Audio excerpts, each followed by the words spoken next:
There are just about 2 weeks left till the Ohio primary, and the younger generation is expected to be out in full force. Roxanne Elias talked to some of those University of Toledo students today who are ready to exercise their right to vote for the first time in a presidential election. Roxanne, a lot of pressure on these kids.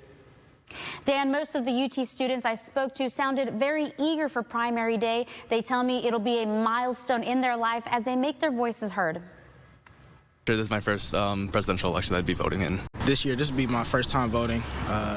Pretty excited for it. I'm actually taking a class and I'm learning more and more about the politics. University of Toledo students are educating themselves and preparing to cast their vote in this year's primary. Our generation doesn't really know how much our vote matters. I think now that Gen Z is the biggest, or the millennials and Gen Z are now outnumbering the baby boomers. So I think having your vote count really matters. So getting out to the polls kind of shows that you care. We all live here in the United States, and our ideas and stuff, if we keep them to ourselves, there's nothing we can do to change it. However, there are some students who don't believe you should vote if you haven't educated yourself on the election. I don't know. I just never really been interested.